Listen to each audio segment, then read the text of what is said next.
अमित शाह की आंखों में आंखें डालकर हमने उस कानून को फाड़ कर बता दिया कि कानून संविधान के खिलाफ है। मेरे अजीज दोस्तों और बुजुर्गों, क्या समाजवादी और बसपा में इतनी हिम्मत थी कि वो पूरी पार्लियामेंट में इस कानून की कॉपी को फाड़ सके? नहीं फाड़ सके और दावा करते हैं बड़ी बड़ी मोहब्बत का समाजवादी पार्टी के लोग। यही समाजवादी पार्टी का मुख्यमंत्री था अखिलेश। जब मुजफ्फरनगर का कांड हुआ, 50,000 लोग अपने घरों से बेघर हो गए, कैंप में जिंदगी गुजार रहे थे। क्या कोई समाजवादी का या बसपा का नेता गया जो आज आपके दरमियान में आकर कहते हैं कि कौम कौम कौम के नाम पर वोट दो? जब उन कैंपों में गरीब मुसलमान सर्दी में ठिठर ठिठर कर अपनी जिंदगी गुजार रहा था, मैं एक नहीं ऐसे कई कैंपों में गया और लाखों रुपए की इमदाद उन कैंपों में जाकर उन जिम्मेदारों को दिया जिनके पास सर्दी में ओढ़ने के लिए, पहनने के लिए कपड़े नहीं थे। उस वक्त अखिलेश यादव सैफई में मुंबई से फिल्म स्टार को बुलाकर नाच गाना देख रहे थे, जब आपका भाई मुजफ्फरनगर का सर्दियों में कैंप में रह रहा था। बताओ, जो आज समाजवादी पार्टी को वोट देने की बात कर रहे हैं। मेरे भाई, मेरे दोस्तों, मेरे बुजुर्गों, मैं थाली मारने के लिए नहीं कह रहा हूं आपसे, या नारा लगाने के लिए मैं उम्मीद नहीं कर रहा हूं कि आप बोलेंगे। मैं आपको एक पैगाम दे रहा हूं कि समाजवादी पार्टी ने जब सत्ता में अखिलेश मुख्यमंत्री थे, सैफई में नाच गाना हो रहा था और मुजफ्फरनगर के 50,000 मजलूम लोग सर्दियों में अपनी कैंप में जिंदगी गुजार रहे थे। कहां थे अखिलेश यादव और कहां थे इन विधानसभाओं में लोग आकर जो कह रहे सरकार बदलना है, मुसलमानों एक हो जाओ, कौम कौम की बात करने वालों, क्या तुम्हारा जमीर मर चुका है? क्या तुमको याद नहीं आई जब तकलीफ उन बच्चियों की जो तुम्हारी बेटियां भी हो सकती थी, जिनका बलात्कार किया गया? इबादत गाहों को आज भी वीरान करके रख दिया गया। जिन घरों में बच्चों के खेलने कूदने की आवाजें आती थी, आज वो घर आज भी वीरान पड़े हुए। पूछो इन लोगों से। बल्कि आज अगर अखिलेश आ रहे हैं, मैं अखिलेश को चैलेंज कर रहा हूं, बताओ अखिलेश, क्या मुजफ्फरनगर का कांड में तुमने इंसाफ किया? नहीं किया तुमने इंसाफ। मेरे अजीज दोस्तों और बुजुर्गों, हम आपको एक और मिसाल दे रहे हैं। गोरखपुर में गुप्ता साहब, जिसको पुलिस कस्टडी में पुलिस ने मार दिया, हमने भी उसका कंडेम किया, मगर अखिलेश और योगी आदित्यनाथ गुप्ता साहब के परिवार के पास पहुंच जाते हैं। योगी 50 लाख का चेक देते हैं, अखिलेश यादव 21 लाख का चेक देते हैं। और वही कासगंज की पुलिस स्टेशन में पुलिस की कस्टडी में एक बच्चे को खुदकशी कर लिया, इल्जाम लगाते हैं, फांसी दे दी गई उसको। पुलिस कस्टडी में कासगंज में एक बच्चा मर जाता है जो अल्पसंख्यक समाज का था, उसका नाम गुप्ता नहीं था, मगर कोई नहीं जाता उसके पास मिलने के लिए, कोई पैसे नहीं देता उसको। कहां गई कौम कौम की मोहब्बत? बताओ। तुम्हारे पास मेरे दलाइल का जवाब नहीं है। जब ट्रिपल तलाक का कानून पार्लियामेंट में लाया गया, तीन मर्तबा लाया गया था, अगर उस कानून के खिलाफ किसी ने खुलकर कहा कि संविधान के खिलाफ है, मुस्लिम महिलाओं के लिए बर्बादी का बाइस बनेगा, किसने किया था? क्या समाजवादी पार्टी ने बोला? नहीं, बोलने वाले का नाम असदुद्दीन अवैसी था। मेरे अजीज दोस्तों, यही समाजवादी पार्टी थी, यही समाजवादी पार्टी है। यूएपीए का कानून 2019 जुलाई में अमित शाह लेकर आए। उस कानून में दिल्ली में एनआईए का इंस्पेक्टर बैठकर किसी भी आपके बलरियागंज के एक नौजवान को आतंकवादी घोषित कर सकता है बगैर कोर्ट के फैसले के। क्या मुलायम सिंह यादव ने उठकर अमित शाह की तारीफ नहीं की, वोट नहीं दिया? किसने उसकी मुखालिफत की? ओवैसी और इम्तियाज जलील ने उसकी पार्लियामेंट में मुखालिफत की। आज अखिलेश यादव से पूछा जाता है मीडिया की तरफ से कि बताओ हिजाब और निकाब के मामले में, हिजाब और निकाब के मामले में आपकी राय क्या है? तो अखिलेश यादव का वीडियो जनता ने देखा कि अखिलेश कह रहे हैं कि सुनाई नहीं दे रहा। आपने सुना, देखा उसको? अखिलेश यादव का वीडियो देखा आपने? जिसने नहीं देखा जाकर देखिए यूट्यूब पर। अखिलेश यादव हिजाब और निकाब पर बोलने से कतराते। क्यों कतराते? कि कहीं बीजेपी का वोटर नाराज ना हो जाए। हिजाब और निकाब पर नहीं बोलते कि कहीं मोदी और योगी नाराज ना हो जाए।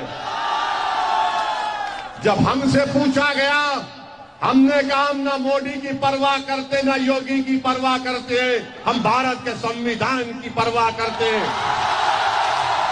और हमने कहा कि जब तक हम जिंदा रहेंगे सर पे टोपी भी रहेगी, दाढ़ी भी रहेगी, हिजाब भी हमारी बेटी और मां पहनेगी, निकाब भी पहनेगी। कोई माई का लाल हमको रोक कर दिखाए, हम बताएंगे उसको। मगर अखिलेश को नहीं सुनाई दिया। अखिलेश को किसकी आवाज सुनाई दी गई? उस वाहियात शख्स की आवाज सुनाई दी जिसने योगी आदित्यनाथ की मौजूदगी में, जो हिंदू युवा वाहिनी का मेंबर था, जिसने मन से अपने भाषण में कहा कि मेरा बस चले तो मैं मुसलमान कब्रिस्तान से मुस्लिम महिलाओं की लाशों को निकालकर उनकी अस्मत रेजी करूं, उनका बलात्कार करूं। आज वो शख्स अखिलेश के बाजू में खड़ा हुआ है। बताओ कौम की बात करने वालों, अगर तुम्हारी मां के बारे में कोई कहता जो दुनिया में नहीं है कि तू उसको खबर से निकाल कर ऐसा करूंगा, बताओ तुम्हारे में इंसानियत मर चुकी है। तुम बात करते हो सरकार बदलेंगे, क्या तुम्हारी मरी हुई मां की, तुम्हारी बहन की इज्जत नहीं है? कहां मर गया तुम्हारा जमीन? कहां मर गई तुम्हारी गीरत कि जिसने हमारी मां और बहनों के बारे में नाम सना पका, वो अखिलेश के साथ खड़ा हुआ है। और तुमसे कहा जा रहा है कि सपा को वोट दो। जब तुम 7 तारीख को जाओगे, मेरी इस तकरीर के जुमले को याद रखना मेरे अजीज दोस्तों और बुजुर्गों, याद रखना मेरी इस बात को। और अखिलेश यादव का मामला क्या है कि गांव में कहावत है, अखिलेश यादव पे पूरी उतरती है। वो गांव की कहावत यह है कि बहुत मायानी बिटिया सास, बहुत मायानी बिटिया सास, कांडा लेके पहुंचे आंस। ये अखिलेश यादव पे उतरती है। अखिलेश यादव अपने मंच पर देख लो उनके, तुमको कोई मुसलमान नजर आता? देखा तुमने तस्वीर में? अब जो बोलते कौम सरकार बदलो, अरे अभी सत्ता में नहीं है तो तुमको बाजू नहीं खड़ा करना चाहता है। अभी सत्ता में नहीं है तो तुम्हारे वजूद को नहीं मानता। अभी सत्ता में नहीं है तो तुम्हारे हिजाब और निकाब के बाल के बारे में बोलने से डरता है। क्या करोगे तुम जब? इसीलिए हम कह रहे हैं सरकार बदलेंगे, मगर याद रखो, जब तुम घर तामीर करते हो ना, घर की तो बुनियाद तुम बनाते हो, बुनियाद के बगैर तो घर नहीं बनता ना। तो नेता भी तुम्हारा बुनियाद है। जब तुम्हारी बुनियाद मजबूत होगी तो तुम्हारा घर भी मजबूत रहेगा। अखिलेश क्या कहते हैं कि मुसलमान दरी बिछाओ, क्या तुम दरी बिछाओगे? अखिलेश कहते हैं कि मुझ पर अपनी जवानी कुर्बान करो, क्या तुम जवानी कुर्बान करोगे? असदुद्दीन ओवैसी आपसे कह रहा है कि आपकी जवानी मुझ पर कुर्बान मत करो। मेरी जिंदगी पर 2 बार हमले हो चुके, मुझ पर हमला क्यों किया जा रहा है? क्योंकि मेरी जिंदगी का मकसद एक ही है कि जब तक अल्लाह मुझे जिंदा रखेगा, मैं गरीब, मजलूम और कमजोरों की लड़ाई लड़ूंगा। और अगर मेरी मौत आएगी तो इंशाअल्लाह इन गरीब मजलूमों को फायदा होगा। ये मेरी जिंदगी का मकसद है। मेरे अजीज दोस्तों और बुजुर्गों, आपसे हम अपील कर रहे हैं कि मुत्तहिदा अपने वोट का इस्तेमाल करिए। कोई लोग बोलेंगे कि ओवैसी तुम उत्तर प्रदेश को आकर ज्ञान बांट रहे हो, बताओ तुमने हैदराबाद में क्या किया। मुलायम सिंह यादव आजमगढ़ के सांसद थे। अब अखिलेश यादव हैं, इनसे पूछो तुमने कौन सा ऐसा 5 काम गिना दो मुलायम सिंह और अखिलेश यादव जो तुमने बहैसियत सांसद आजमगढ़ की जनता के लिए किया। 5 काम गिना दो। 5 काम नहीं गिना सकते, मगर आपसे कह रहे हैं कि आंख बंद करके वोट दे दे, आंख बंद करके वोट दे दे। मेरे अजीज दोस्तों और बुजुर्गों, हम हैदराबाद की पार्लियामेंट सीट से 4 मरतबा हैदराबाद की आवाम ने हमको कामयाब किया। अल्लाह के फजलो करम से हम उनको सलाम करते हैं, शुक्रिया अदा करते हैं। हमने क्या काम किया आपको बताते हैं। हमने अपने एमपी के फंड से सिर्फ एक विधानसभा की मिसाल दे रहे हैं। हमने 10 करोड़ की लागत से बच्चियों के लिए एक जूनियर और डिग्री कॉलेज बनाया। उस विधानसभा का नाम कारवान है, उस मुकाम का नाम गोलकुंडा है। उसमें बच्चियां पढ़ती हैं, कोई हिजाब पहनकर पढ़ती है, कोई बगैर हिजाब पहन के 100 से तकरीबन 500-600 बच्चियां रोज आती हैं, पढ़ती हैं वहां पर। ये काम हमने किया। कोई पूछेगा चलो तुमने शिक्षा में किया, तुमने क्या ड्रेनेज की लाइन का काम किया। उसी विधानसभा में आप देखेंगे आज से 15-20 दिन के बाद 280 करोड़ की लागत से एक नई ड्रेनेज की लाइन डाली जाएगी पूरे विधानसभा में, खाली एक विधानसभा में। ये काम हमने किया एक विधानसभा की। लोग बोलेंगे ठीक है तुम्हारी पार्टी ने क्या किया, हमारी पार्टी ने क्या किया, हम बताते हैं आपको। हर साल हम लोग, जो तेलंगाना प्रदेश से मैं आता हूं, वहां पर जो उर्दू के गवर्नमेंट के स्कूल हैं, सरकारी स्कूलों में हम लोग हर साल 10,000 गरीब बच्चों में स्कूल का बैग बांटते हैं। सुनिए, स्कूल के बैग में 6 लॉन्ग बुक, एक कंपास बॉक्स वो देते हैं बच्चे और बच्चियों को। और जो 10वीं जमात के बच्चे और बच्चियां रहते, उनकी इम्तिहान की फीस हम अदा करते हैं। फिर 10वीं जमात में पूरे ऑल इन वन एक गाइड देते, 2000 गाइड हर साल देते हैं फ्री में। और अगर कोई बच्चा और बच्ची 80-90% लाते तो एक एक को 7-7 हजार 5-5 हजार रुपये कैश अवार्ड देते। ये मजलिस इत्तेहादुल मुस्लिमीन करती है। पूछो अखिलेश से क्या तुमने क्या किया। ये मुख्यमंत्री भी थे ना, ये मुख्यमंत्री थे तो इनके पिताजी सांसद थे। क्या किया तुमने आजमगढ़ के लिए बताओ। इसलिए नहीं करते क्योंकि इनको मालूम आपको डराओ बीजेपी से, आप बीजेपी के डर से वोट दे देंगे। इनको मालूम, डराओ इनको। मेरे भाई, हम आपको बता रहे कि ये काम मजलिस ने किया। अच्छा, हमारा कोई 7 विधायक तेलंगाना में, कोई मंत्री नहीं है, कोई मंत्री नहीं है। हमने वहां की सरकार मुख्यमंत्री से जाकर मिला आज से 6 साल पहले। उनसे कहा कि मुसलमानों की तालीम के लिए करिए। हमारा मुख्यमंत्री चंद्रशेखर राव अखिलेश यादव की तरह बेवफा नहीं है। चंद्रशेखर राव ने हमारी बात को सुना, केसीआर ने। आज जाकर देखो आप, मैं आपको दिखाऊंगा हैदराबाद, कभी आइए, हमारे मेहमान बनिए। हमने हैदराबाद बल्कि तेलंगाना में हमने रेजिडेंशियल स्कूल बनाए। गवर्नमेंट की सरकार चलाती है, 1 पैसा फीस नहीं। 6ठी जमात से 12वीं जमात तक फ्री में तालीम, खाना फ्री में, बच्चियों का स्कूल अलग, उनका हॉस्टल अलग, लड़कों का स्कूल अलग, हॉस्टल अलग। कितने बच्चे पढ़ते मालूम आपको उसमें?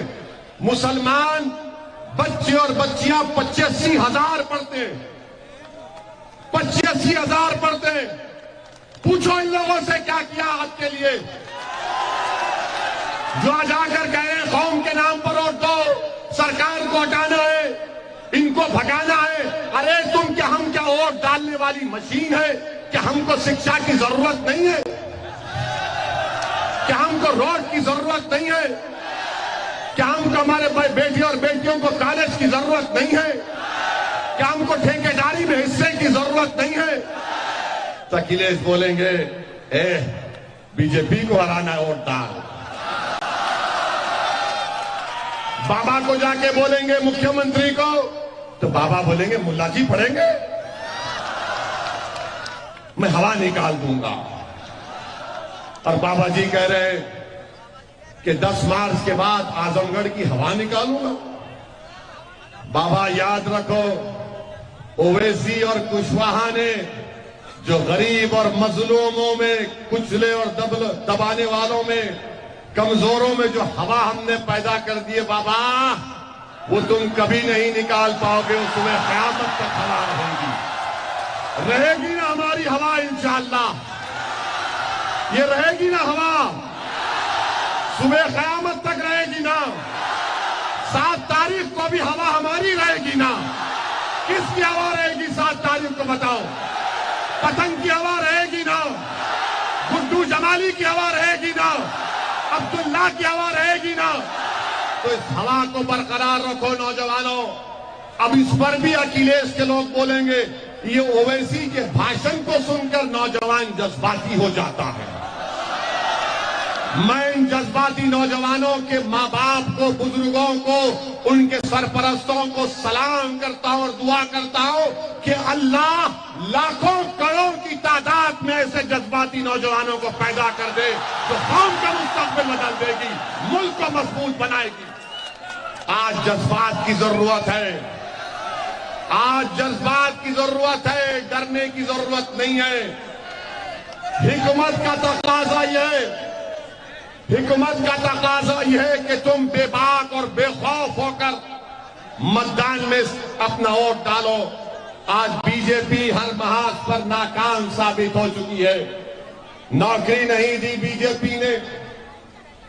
बीजेपी ने नौजवानों को कहा था 70 लाख नौकरी दी जाएगी। कितने नौजवानों को दिया? बीजेपी झूठ कहती है। और फिर मेरे अजीज दोस्तों और बुजुर्गों, देश के प्रधानमंत्री तो अब अहंकार का शिकार हो चुके हैं। नरेंद्र मोदी कह रहे हैं कि उत्तर प्रदेश का गरीब हमको वोट इसलिए देगा क्योंकि वो कह रहा है कि वो मोदी का नमक खाया है। बताओ कि आपने देश का नमक खाया या मोदी का नमक खाया? आपने किसका नमक खाया? आपने मोदी जी बोलते उनका नमक खाया। मोदी जी हम जहर खाना पसंद करेंगे, आपका नमक नहीं खाएंगे। हम देश का खाते आए और देश का खाते रहेंगे। आप भी तो प्रधानमंत्री देश का नमक खा के बने ना, या अपना नमक खा के बने? बता दीजिए मेरे अजीज दोस्तों। और फिर बीजेपी बोलती कि हमने राशन दिया, 600 रुपए का राशन तो जरूर दिया। मोदी जी ने गरीब महिला को राशन देने की बात करते हैं, मगर उसी महिला से कहते माता जी ये राशन लीजिए और 1000 का गैस का सिलेंडर खरीद लीजिए। कहां से गरीब लाएगा? पेट्रोल डीजल की कीमतें आसमान को छू रही हैं। और एक बात याद रखना, 7 तारीख की रात में, 7 तारीख की रात में या 10 तारीख की सुबह में आप देखेंगे पेट्रोल डीजल की कीमतों में इजाफा हो जाएगा। ये कर देंगे कीमतों में इजाफा। बोलेंगे यूक्रेन में ऐसा हुआ, कुछ भी लंबी लंबी छोड़ देते, बहाना बना देते कि ऐसा हुआ, होना ऐसा हुआ। और ये बेचारे भक्त, बीजेपी के भक्त, नहीं नहीं नहीं मोदी जी ने सही किया। अबे तेरी गाड़ी में पेट्रोल का मोदी डला रहा है या गरीब अपने पैसे से डला रहा है? मेरे अजीज दोस्तों और बुजुर्गों, बीजेपी हर महाज पर नाकाम साबित हुई है। और मोदी जी के पास एक दो अनमोल रतन है। एक का नाम योगी है, एक का नाम अमित शाह है। अमित शाह ने क्या कहा? क्या कहा? नहीं सुनाई दिया। अब आप बताइए, अब आप बताइए कैसे अनमोल रतन है? मोदी जी और बीजेपी को मुगलों से बड़ी नफरत, मुगलों से नफरत, मगर अकबर बादशाह के पास दरबार में 40 अनमोल रत्न थे, हमने तारीख में पढ़ा। मोदी जी के पास तो उससे बढ़कर है, एक शाह है, एक योगी है। एक बोलता है हवा निकाल दूंगा, एक कहता है कि मई और जून में बर्फ ला लूंगा। अरे भाई, पानी पीने के पानी का इंतजाम तुमने नहीं किया। बीजेपी ने, खुद मोदी ने दिल्ली से अल्पसंख्यक समाज मुसलमानों के लिए 1000 करोड़ रुपए भिजाए उत्तर प्रदेश में। किस लिए? कि आपके मुस्लिम अकलियती माइनॉरिटी अल्पसंख्यक इलाकों में स्कूल की बिल्डिंग बने, कॉलेज की बिल्डिंग बने, बच्चियों के लिए हॉस्टल बने, पानी पीने के पानी का इंतजाम हो, ट्यूबवेल लगाया जाए। आपको मैं बता रहा हूं कि उस 1000 करोड़ में से योगी आदित्यनाथ और बीजेपी की सरकार ने 60 करोड़ रुपए खर्चा नहीं किए। क्यों नहीं खर्चा किए?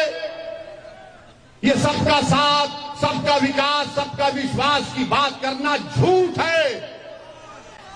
बीजेपी नफरत करती है और अखिलेश तुमसे नफरत करते, मगर तुम्हारे वोट के लिए मजबूर है। इन दोनों में कोई फर्क नहीं है। एक खुदा आपका दुश्मन है और एक दोस्तनुमा कातिल है। मेरे अजीज दोस्तों और बुजुर्गों, हम आपसे अपील कर रहे हैं कि आप 7 तारीख के दिन आप एक वोट का सही इस्तेमाल करिए। आप 7 तारीख के दिन एक वोट का सही इस्तेमाल करिए। डरने और घबराने की जरूरत नहीं है। हम पर भी हमला हुआ। जब चुनाव शुरू हुआ 3 फरवरी के दिन, हमारी गाड़ी पर 4 गोलियां चलाई गई। योगी ने कहा कि माफिया खत्म हो गया, मगर मेरे भाई, ये हम पर जो गोली चलाए वो किस बाप की नाजायज औलाद थी? वो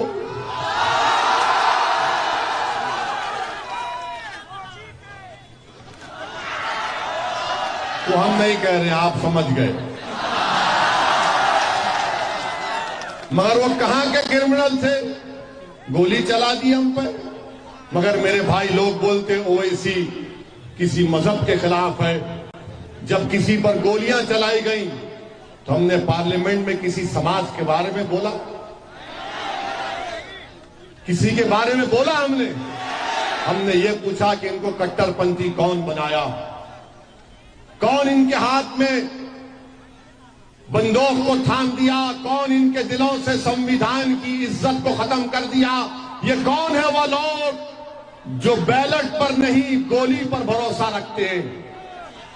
और हम आपको बता रहे हैं कि उस वक्त से आज तक हम पर बहुत दबाव पड़ा।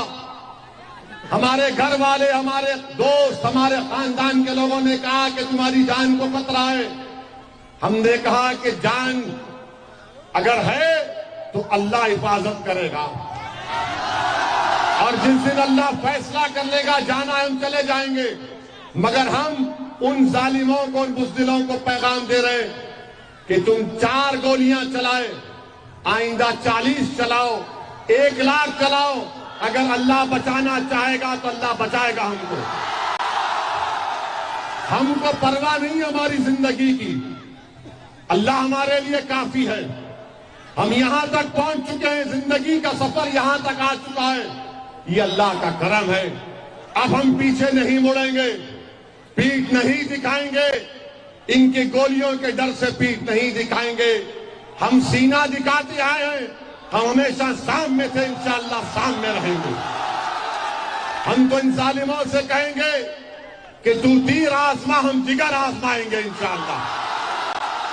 आपसे हम एक ही दुआ करते हैं कि हम यहां पर दौलत कमाने नहीं आए उत्तर प्रदेश को, ना हमारा मकसद है, बल्कि मैं यहां पर उत्तर प्रदेश को इस चुनाव में 200 रुपये कमा कर जा रहा हूं।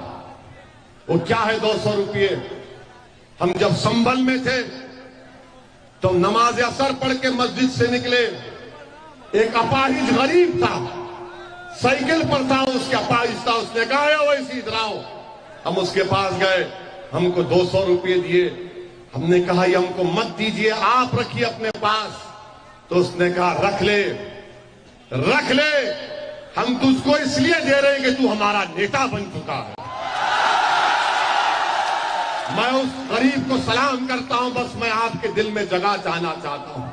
मुझे तुम्हारी दौलत से मतलब नहीं है, मुझे कुछ नहीं चाहिए, अपने दिल में एक जगह दे दो, थोड़ी सी जगह दे दो।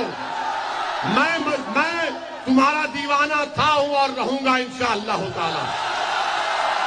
जब तक जिंदा रहूंगा, आता रहूंगा, तुम्हारी लड़ाई लड़ता रहूंगा, तुमको वादा करके जा रहा हूं। बस आपसे एक ही अपील है कि अपने नेता को बनाओ, हिस्सेदारी को हासिल करो, याद रखो अपनी बुनियाद को मजबूत करो। तुम्हारी बुनियाद तुम्हारा नेता है मेरे भाई, तुम्हारी बुनियाद अखिलेश नहीं है, तुम्हारी बुनियाद कोई और नेता नहीं है। तुम नेता बनो। क्या तुम अखिलेश से कम हो? बताओ हमको। क्या गुड्डू जमाली कम है अखिलेश से? क्या अखिलेश और गुड्डू जमाली बराबर नहीं है? जब बराबर है तो वोट डालो पतंग के निशान पर। और अगर कभी दिल में डर आए तो उस बच्ची को याद करो, कर्नाटका के जब बलवाइयों ने उसको घेर लिया तो उसने कहा कि जब मैं डरती हूं तो नारा लगाती हूं। क्या नारा लगाया उस बच्ची ने? जरा पीछे रहने वाले भी नारा लगाओ, जोर से लगाओ, झूम कर लगाओ, ऐसा नारा लगाओ कि योगी और मोदी को मालूम हो जाए, ऐसी ताकत से लगाओ कि अखिलेश के कान तक पहुंच जाए।